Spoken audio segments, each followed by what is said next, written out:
G'day, randos. Welcome to another episode of Generation Random.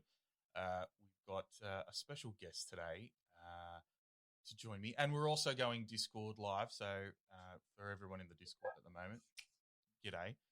We have another gentleman from the Tasteless Gentlemen, one of the four. Wait. To introduce you, I have to do this. Oh, man. Welcome, Bradley, to Generation Random. Take off your shirt, rub your nipples, sit back. I was hoping you'd do an American voice, like your Aussie Barry White American accent. Baby, come on, get your. That's not bad. Get your shirt That's better than some Americans I've heard try to do it. Look, let's face it. I've only got you on this show for one reason. That's Ziggy. Where is he? I think he's chilling on the couch right now. All right, well, I guess we're gonna have to do the show with you. No, he'll come over. I can grab him at any point. How are you, mate? How's life been treating you, and how's everything going on at the moment? Well, life in general is a fucking shit show, to say the least. I'm sure you guys down under, y'all Aussies, have been seeing. What I'm curious, what's the media like down there in your neck of the woods? What is it all doom and gloom, or what have they been reporting? Yeah, I mean, a lot of it is just mainly focused on the looters, and yep. I feel like on my end watching it, I feel the message has somewhat been depleted because people are looting and everything like that. Like where protesters were getting that point across, and then people with their own agenda have come in, just using the protests as an excuse to loot and cause damage. Yep. And I think that's kind of diluted the point that you're all trying to prove. And it's a good point we're trying to prove, but yeah, it's kind of going awry now where people are just like, let's use this as a excuse to destroy and all that. So is that pretty much the point that the media down there is hammering home? That it's no longer a protest; it's riots. So it started off, America protests, another night of America protests. Now it's another night of American riots. It's crazy. Yeah, it's changed, man. It's changed. So, but the good thing about being part of your amazing Discord is, you do get the American perspective. That's true. That's true. It's just not our media perspective. And we get I get to see both ends of the spectrum. No, for sure. Make my own decision. See, you're a smart person. You should tell other people that they should approach other situations in the same way. Gather as much information as possible, and then make your own fucking decision. Exactly, man. Exactly. Look, mate, you're from the Tasteless Gentlemen, one of the best, if not the best podcast I've ever listened to, and one of the reasons you're too kind.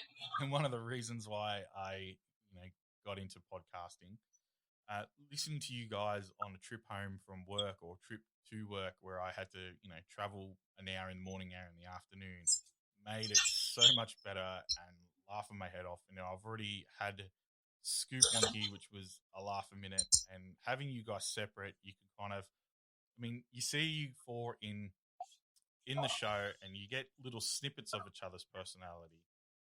But having personally talk to you guys separately, you can really see how different you guys are, and what makes that show so special is what each of you bring to it. And I don't know about other people, but it's a fucking amazing show. And all four of you are highly intelligent, and I feel like you each bring something special to the show. You with being a little bit older than the rest of the boys, you kind of bring a wealth of experience through different things, and you have lived a completely different life to the other three as well. Where Scoop's the one that keeps the flow going. He's the loud person in the group. And you got Alex, who brings his little stories, which are perfect. And then you have Dom, who I think Dom's the show. Dom's the center. Dom's the focal point. Everything, I think, in my opinion, everything revolves around Dom. Dom's one-liners have you in stitches. Yep. He doesn't even have to talk the whole show. He just has to wait for the perfect moment. And the beautiful part about it with Dom is that it's all just completely random. It's totally random. Like none of the shit that he has said on the show is planned. He just throws these things out there, and it's like, I mean, you've seen my reactions on the show. I'm like, did you really just say that, Dom? What the fuck?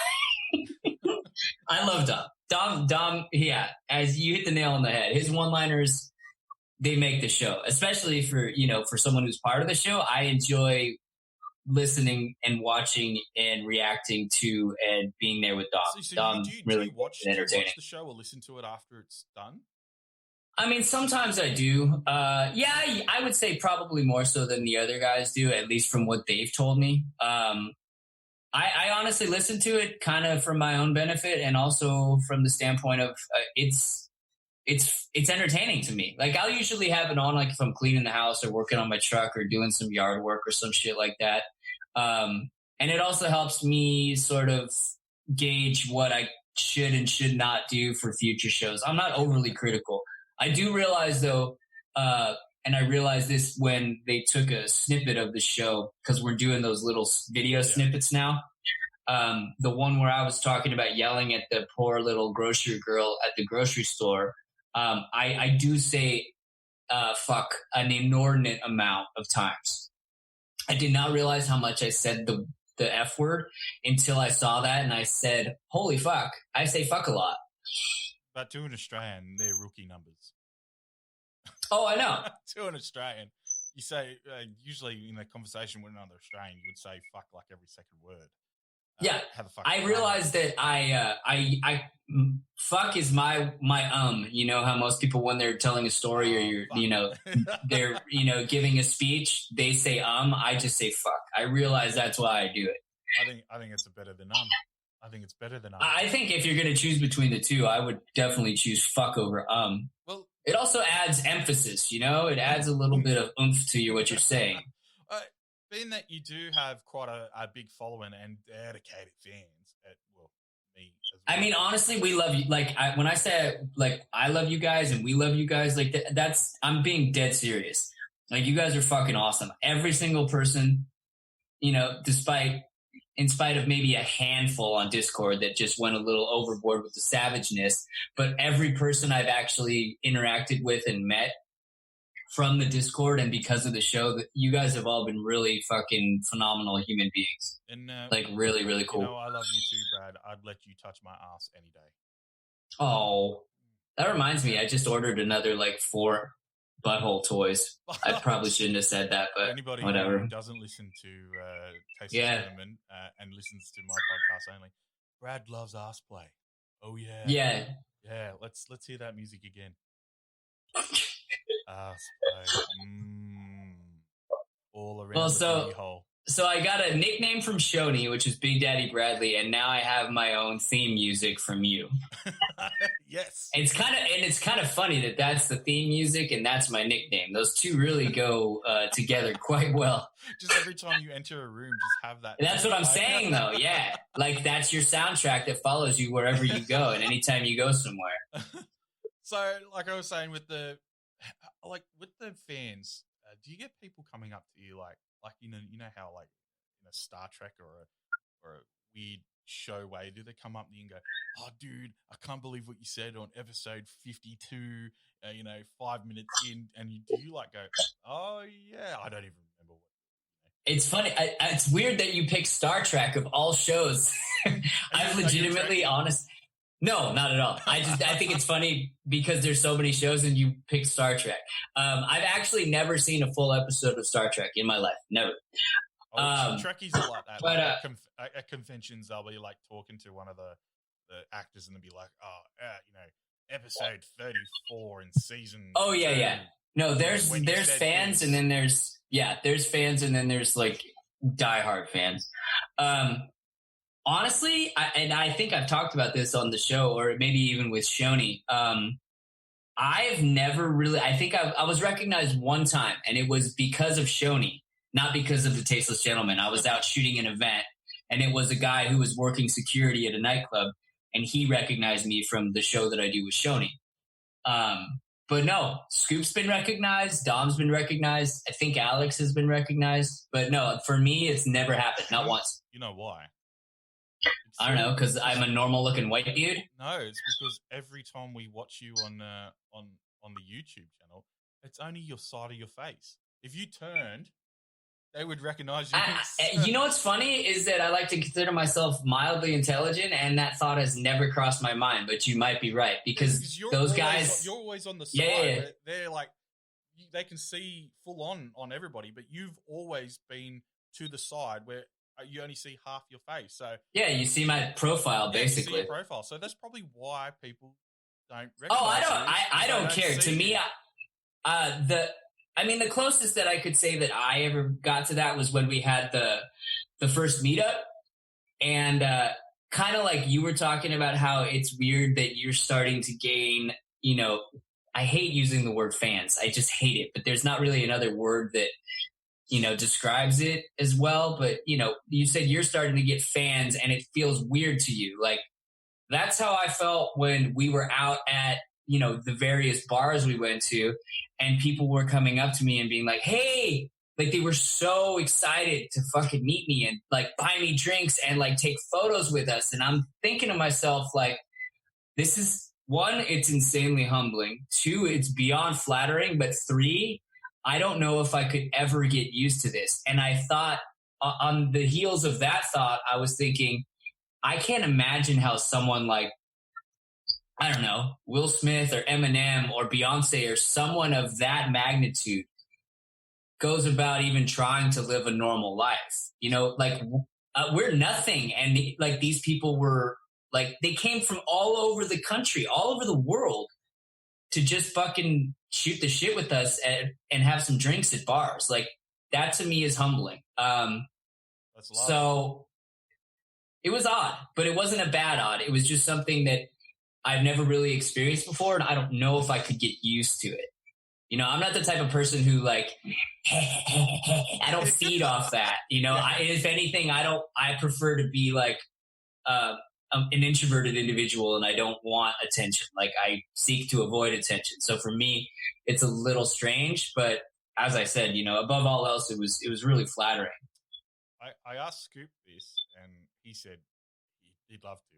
When are you going to bring the show to Australia? Well, that is something I've been. That's what's funny. So I don't like flying. I have flown many times. My mom was a flight attendant. So when I was growing up as a kid, like, we went on tons of trips. Like, I've been on planes probably more than most people. But I don't know, dude. I honestly can't explain it logically. Like, when I was... Just did the old Travis Barker when he came to Australia. The other two flew, yeah, and he took a boat. Dude, if I had as much money as Travis Barker did, I would be in Australia right now. Straight to Australia. You know what's funny though? I've just for entertainment's sake, I have Googled to see how much that costs, and it's not cheap. No. It is not cheap. It's like I think it's like, from what I saw, and this is just on one website, I think it's like $8 to $10 grand. What's that? It's like a 2-week trip as well. See, I wouldn't mind that. Like, I love going on cruises. Cruises to me are ridiculously fun. I love the ocean. I love eating food. And the single women.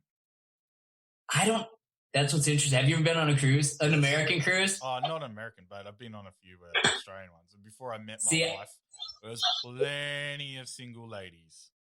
There are, however, there have been many cruises I've been on where they're not of the highest caliber to be kind in what I'm using to describe them. But if we're going to go with Scoop's whole analogy, you had sex. Who cares?